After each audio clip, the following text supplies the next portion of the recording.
எப்படி தைக்க போகிறேன்னே தெரியல. ஆனால் மெட்டீரியல் வாங்க வந்துட்டேங்க.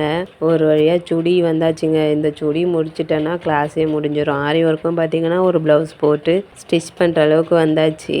இப்போ இந்த மெட்டீரியல் எடுத்துகிட்டு போயிட்டோம்னா சுடி ஸ்டார்ட் பண்ணிடலாங்க.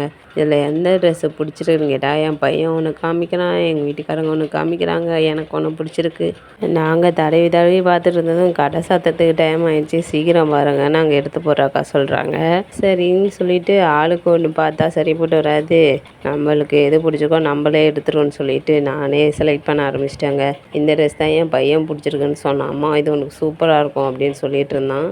அப்புறம் ஃபைனலாக அந்த பிங்க் அண்ட் ஒயிட் தாங்க எங்களுக்கு கிடச்சிது. அது என்னமோ தெரியல, பிங்க் அண்ட் ஒயிட் காம்பினேஷன் செம்மையாக இருக்கும். ஆனால் அதே மாதிரியே எனக்கும் கிடச்சிருச்சு. இதுதான் ஃபைனலாக எடுத்தோம். திரும்பி பார்த்தீங்கன்னா ஒரு அம்பர்லா டாப்புக்காக தேடி தேடி பார்த்து ஒரு கம்மி ப்ரைஸில் இன்னொரு டாப்பும் அதே பிங்க் அண்ட் ஒயிட்டில் எடுத்துகிட்டு இருந்தோம். சரி ஒரே கலராக இருக்குது, வேறு கலர் காமிங்கன்னு சொல்லி கேட்டுட்ருக்கப்போ இவன் எங்களை வீடியோ எடுத்துகிட்டு இருந்திருக்காங்க. அது தெரியல எங்களுக்கு.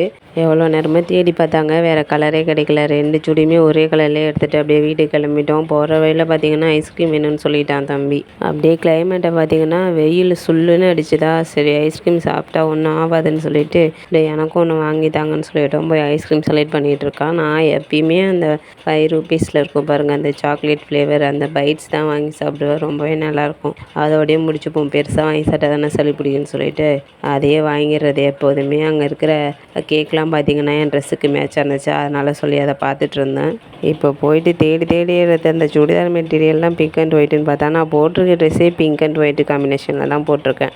அதை பார்க்கலங்க இவ்வளோ நேரம். அப்புறம் போயிட்டு வந்து அப்படியே ஐஸ்கிரீம் சாப்பிட்டுட்டு காலையிலே சாம்பார் வச்சாச்சிங்க. அதனால் சொல்லிட்டு வந்ததும் சாதம் வச்சுட்டு அப்படியே இந்த வாழைக்காயை வறுத்தலான்னு சொல்லி அதை அப்படியே க்ளீன் பண்ணி அதை அப்படியே ஊற வச்சுட்டு போயிட்டா அது ரெடி ஆகிடும். அதுக்குள்ளே நம்ம இந்த ஆரி ஒர்க் பெட்டிங் கொஞ்சம் இருந்துச்சு, அது அந்த ஆரி ஒர்க் ஸ்டாண்டை வந்து நம்ம ஃபிட் பண்ணுறதுக்கே ரொம்ப நேரம் ஆகிடும்.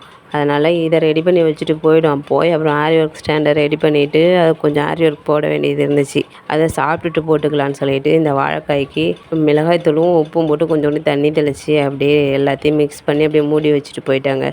எப்போதுமே இந்த மாதிரி மிக்ஸ் பண்ணி தான் நாங்கள் அப்படியே வறுத்து சாப்பிட்ருவோம். ரொம்பவே நல்லாயிருக்கும். இந்த ஆரி ஒர்க் ஸ்டாண்டு ஃபஸ்ட்டு எங்கள் மேம் எனக்கு எப்படி ஃபிட் பண்ணணும்னு சொல்லி தரும்போது ரொம்பவே கஷ்டம் அப்படின்னு தோணுச்சு. இதெல்லாம் ஃபிட் பண்ணிடலாம். கீழே அந்த ரவுண்டு இருக்குல்ல, அதில் துணியை போட்டு அதை டைட் பண்ணுறது தான் ரொம்பவே கஷ்டமாக இருந்துச்சு.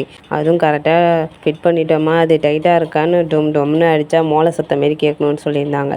அதேமாரி வர வரைக்கும் போட்டு திருப்பி திருப்பி சுற்றிக்கிட்டே இருக்கணும். அது ரொம்பவே கையை வலிக்குங்க எனக்கு ஸ்டார்டிங்கில். இப்போ கொஞ்சம் பழகிடுச்சு. போக போக இன்னும் கொஞ்சம் பழகிடுங்க. அதுக்கப்புறம் கொஞ்சம் கஷ்டம் தெரியாதுன்னு நினைக்கிறேன். அதுக்கப்புறம் அதை ஃபிட் பண்ணிவிட்டு வாழைக்காயை வறுத்து மதிய சாப்பாடை முடிச்சாச்சு.